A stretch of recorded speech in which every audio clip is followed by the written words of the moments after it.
Trois syndicats ont signé ce matin un accord qui les unisse désormais en cadre de concertation et d'action.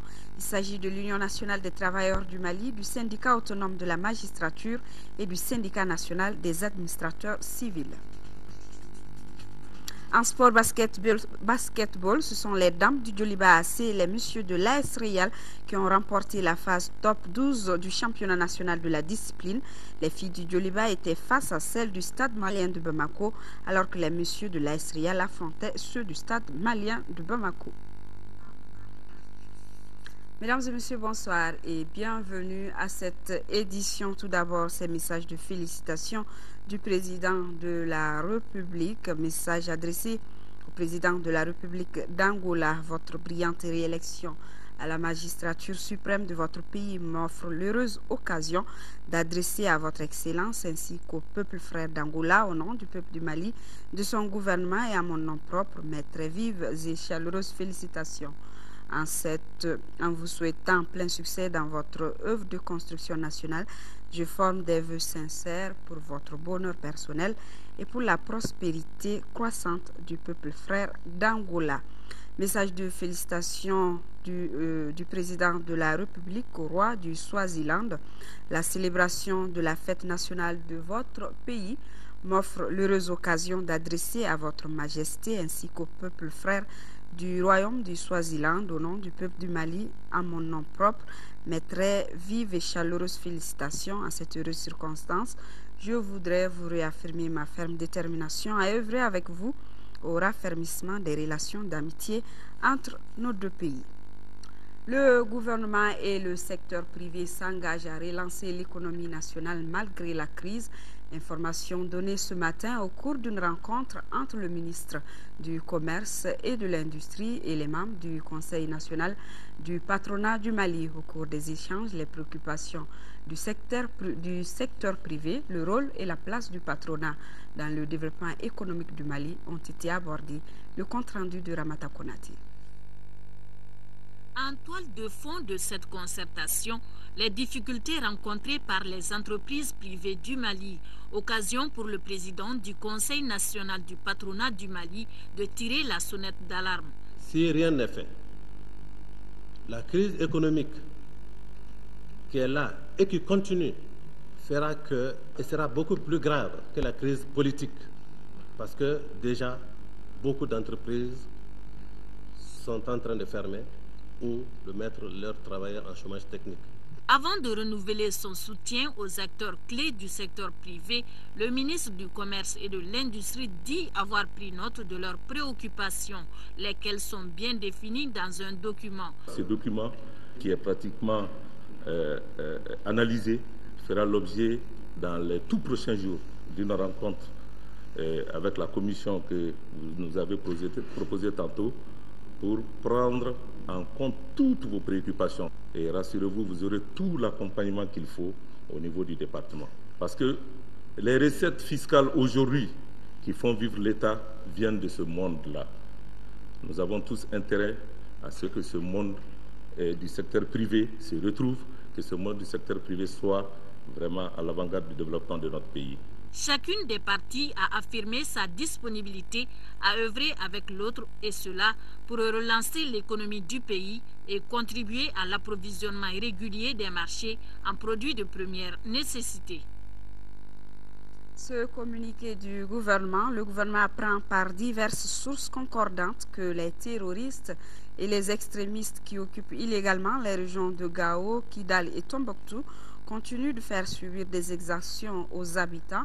Ces actes condamnables qui constituent un déni de tout état de droit sont en fait une fuite en avant et traduisent le déphasage entre les intentions chimériques des terroristes et le désir profond des populations.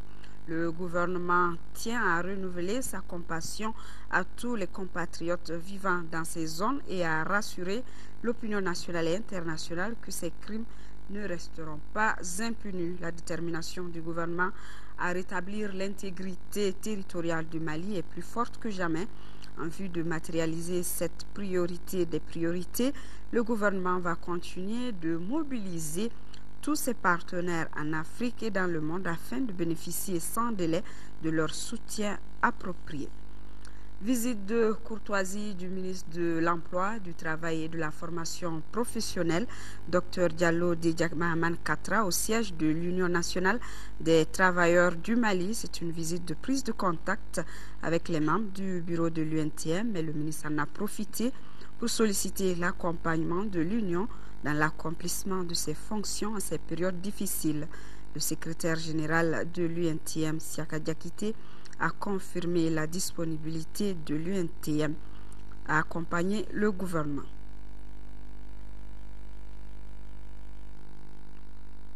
Et nous restons avec l'Union nationale des travailleurs du Mali, le syndicat autonome de la magistrature et le syndicat national des administrateurs civils qui viennent de signer un accord.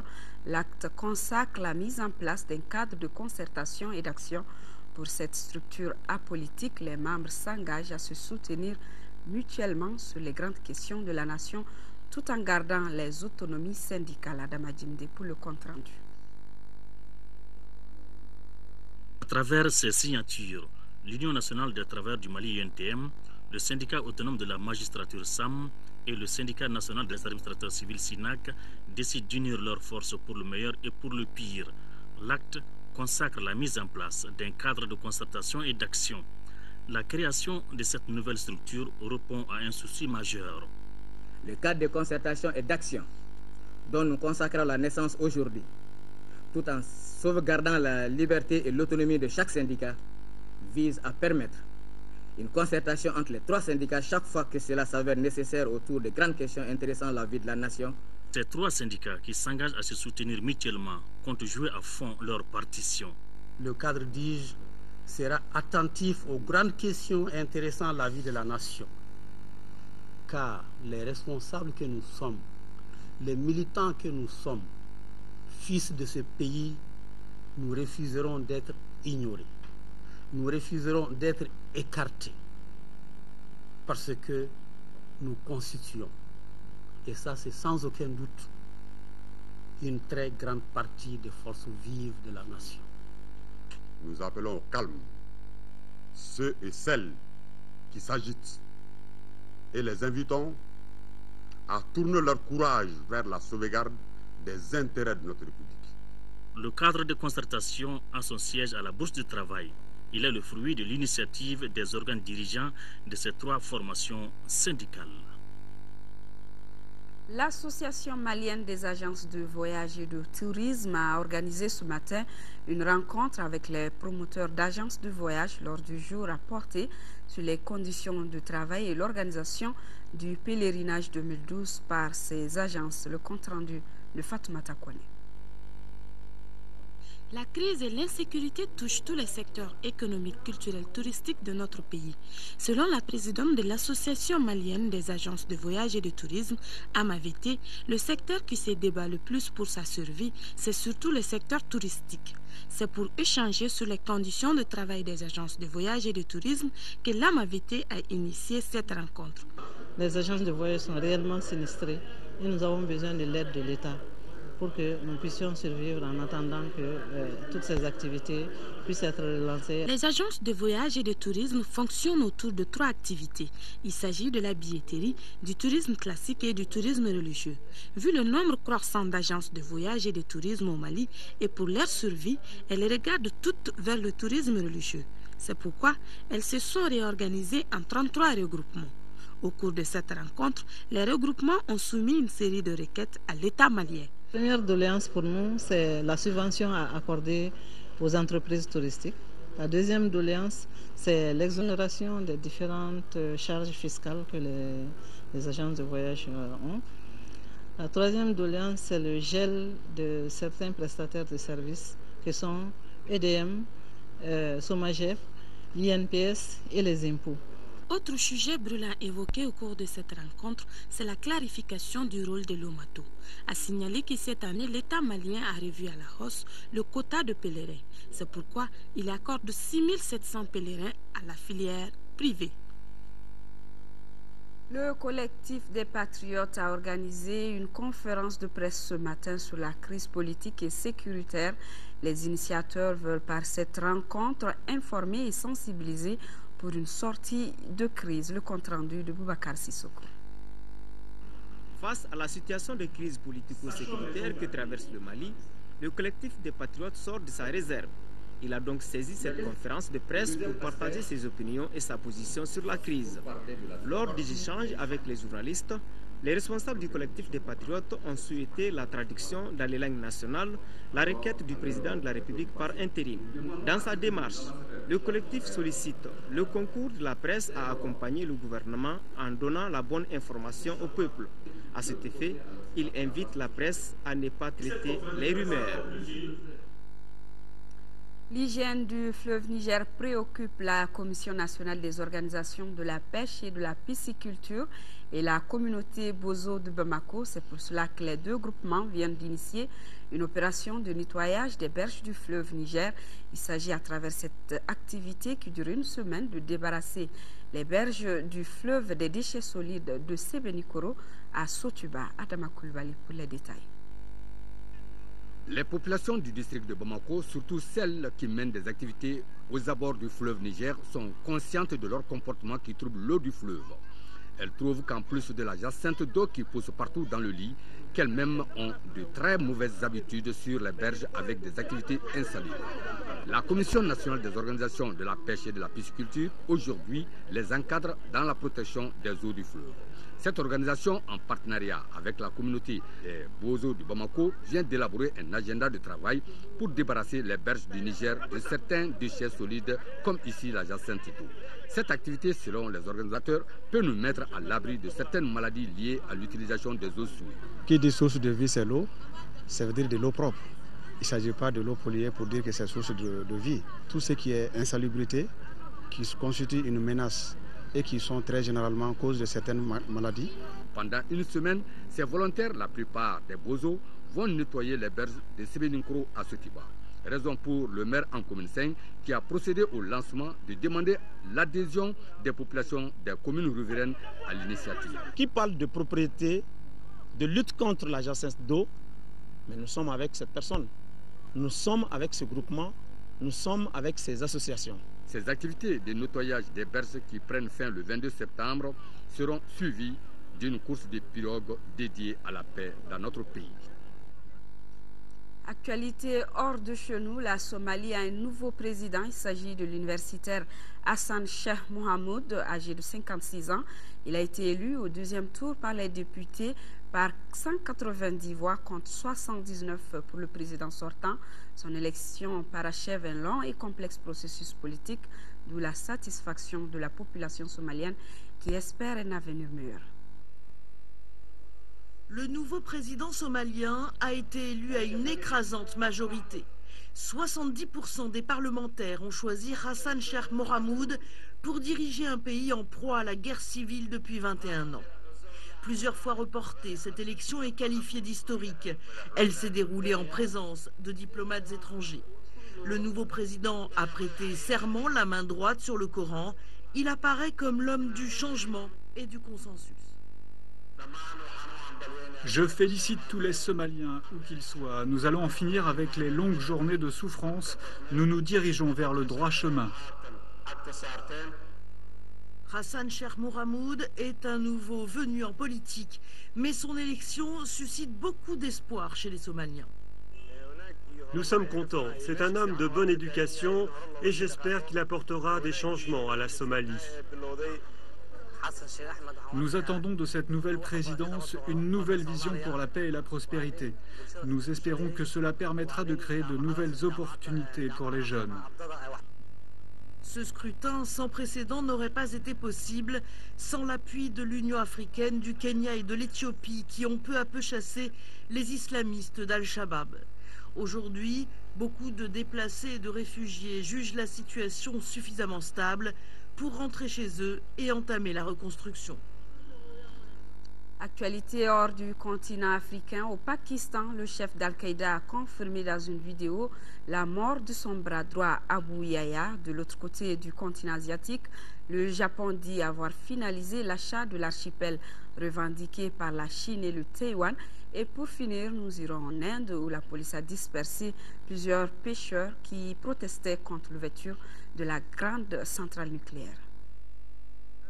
Dans une vidéo diffusée lundi, le chef d'Al-Qaïda a confirmé la mort de son bras droit, Abu Yahya al-Libi, que l'on voit ici sur ces images d'archives. Les États-Unis avaient annoncé la mort de Libi le 4 juin dernier dans un bombardement de drones dans la région pakistanaise du Waziristan. Libi, un Libyen considéré comme l'un des principaux théoriciens de la nébuleuse extrémiste, était apparu à plusieurs reprises ces dernières années dans des messages vidéo. Isolés en mer de Chine orientale, les îlots japonais des Senkaku continuent d'empoisonner les relations entre Pékin et Tokyo. Le Japon a affirmé mardi avoir finalisé l'achat de l'archipel revendiqué par la Chine et Taïwan et qui appartenait jusque-là à une famille japonaise. Du coup, le Premier ministre chinois Wen Jiabao, qui avait prévenu que son pays ne céderait jamais un centimètre carré de terre, a dépêché mardi 2 navires de patrouille civile en mer de Chine orientale. Mais selon les experts, la situation ne devrait pas dépasser le stade des gesticulations, alimentées par la perspective d'échéances politiques dans les deux pays. En Inde, la police a dispersé lundi les habitants de plusieurs villages de pêcheurs du Tamil Nadu qui protestaient contre l'ouverture de la plus grande centrale nucléaire d'Inde. Un pêcheur a été tué lors d'affrontements avec la police. Les habitants de cette région côtière, fortement touchés par le tsunami de 2004, sont mobilisés depuis plusieurs mois contre la centrale de Kudankulam de conception russe. Leurs craintes ont été encore renforcées après la catastrophe de Fukushima en mars 2011 au Japon. Retour à l'actualité nationale, World Vision met à la disposition des déplacés de Rimadio une importante quantité de produits alimentaires et d'hygiène. Le don d'une valeur d'environ 9 millions de francs CFA est destiné à 845 personnes issues de 141 familles déplacées.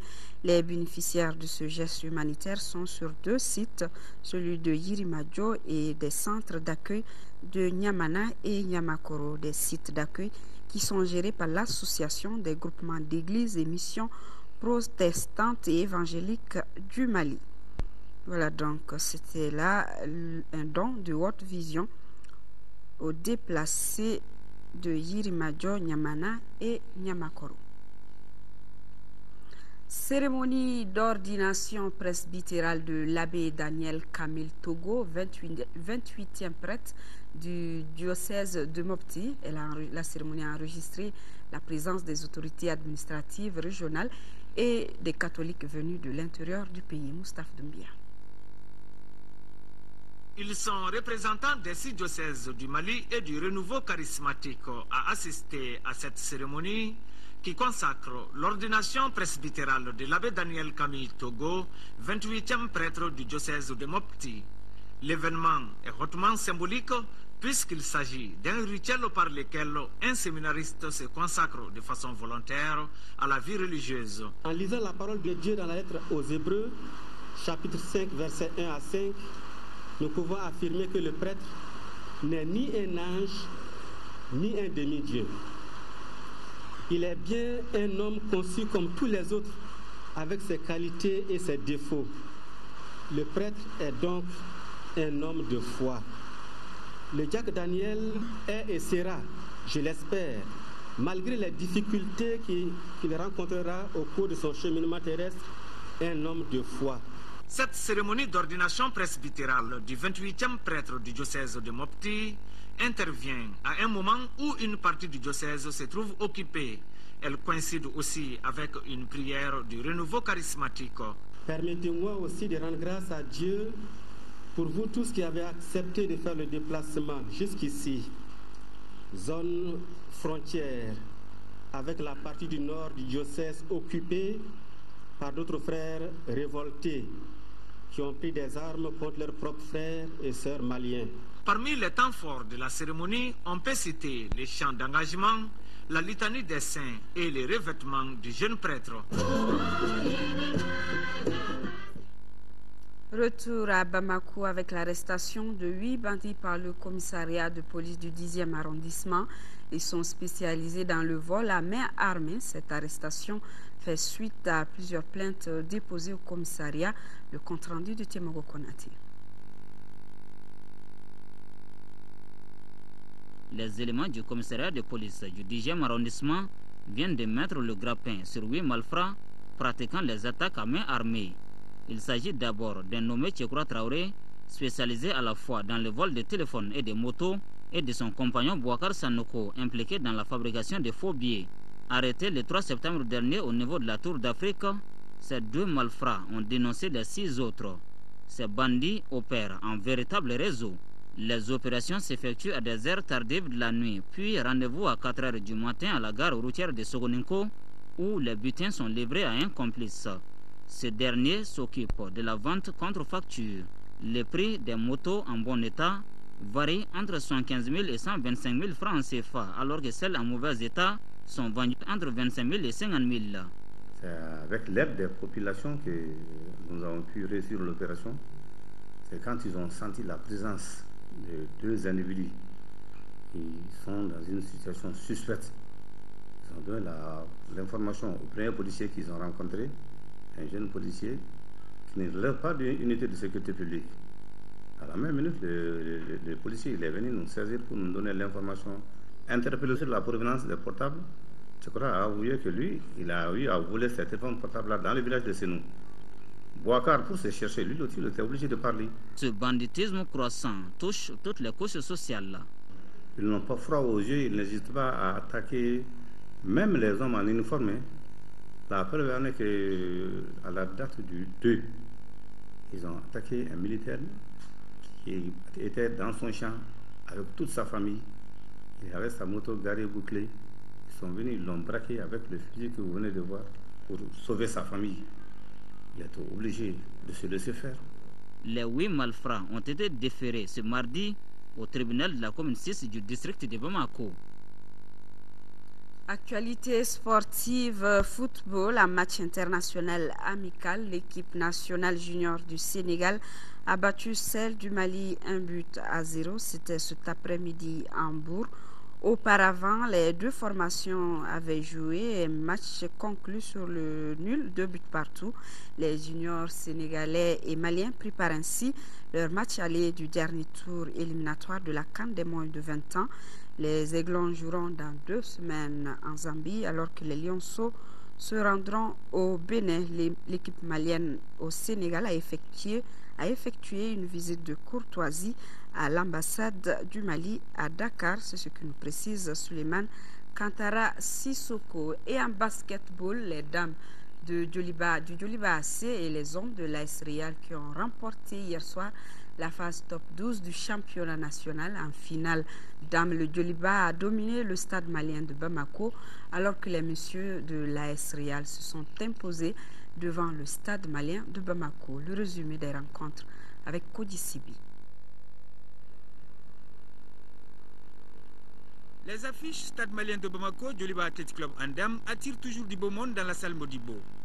Meilleur pourcentage de tirs reçus pour le stade qui mène de 7 points au quart-temps initial, 12-5. Deuxième acte de jeu, les rouges resserrent les taux en défense et règlent le reste à l'intérieur. À 1 minute de la mi-temps, c'est la première parité, 17-17. Mais les bleus du stade utilisent à bon escient les dernières possessions et ont plus 2 à la pause, soit 19-17. À l'entame du troisième quart, les rouges envahissent la peinture. Mimi Mariko retrouve ses marques et ne laisse que des miettes aux autres. Le Djoliba décolle. Pourtant, le stade malien sous la houlette de l'excellente Kankou n'a pas dit son dernier mot. Sauf que les teneurs du coach Alassane s'épuisent en gardant trop la balle. Le Djoliba plus frais multiplie les interceptions et conclut. Les Djolibis l'emportent 64-50 grâce à leur collectif. Bon voilà, avec la mi-temps nous sommes partis, on s'est concerté dans la salle, on s'est vraiment écouté, on a concerté, on a vu les difficultés, quelles étaient les difficultés, un peu de manque de discipline, voilà, manque de concentration. Mais voilà, avec l'entraîneur que nous avons bien suivi, j'espère que, je vois qu'avec ça, c'est que nous avons pu gérer. Le stade malien de Bamako attend les playoffs pour réagir. On a relâché la défense et surtout l'attaque aussi. Djoliba arriver à nous faire sortir de la bouteille. Donc ça nous a posé beaucoup de problèmes. Oui, en attaque. Le sport même c'est ça. Ça va gagner cette aussi, ça va perdre. Donc moi je ne suis pas déçu pour les filles. Chez les messieurs, le stade malien en bleu est face à l'AS Real. Début des matchs laborieux pour les deux équipes. Heureusement que les tirs primés permettent de décanter la situation. Les stadistes font la course devant pendant un bon moment. Mais les Scorpions haussent le ton en défense et enchaînent en attaque. Le stade mène de justesse à la pause, 33-32. Le troisième carton est le plus disputé avec deux équipes qui ne lâchent rien. Mais quand les Scorpions réussissent un tir extérieur, ils dominent le reste de la partie avec comme zone d'action les 6,25 m. Au buzzer final, l'AS Real a plus 18, soit 74-56. Les playoffs opposeront à partir du 17 septembre le stade malien de Bamako et le Djoliba Athletic Club en dames, l'AS Real et le stade malien en série messieurs. Une image dans ce journal, c'est un jeune aux couleurs nationales et faisant des démonstrations sur la route de Faladier sous le regard amusé d'un public. Une manière pour lui d'exprimer son patriotisme tout en réclamant la paix et l'unité. Voilà donc ce jeune qui s'est peint aux couleurs nationales du Mali. Il a reçu quelques pièces de monnaie des passants qui ont salué son initiative dédiée à la paix. Ce spectacle inédit s'est déroulé ce matin sur la route de Faladier, nous signale Nyanya Aliou Traoré. Sur ce, s'achève cette édition. Demain, 10h et 13h vous seront présentés par Amara Malidialo ayant une pensée profonde pour nos compatriotes des régions du Nord vivant sous occupation. Ne les oublions pas. Très bonne suite de nos programmes.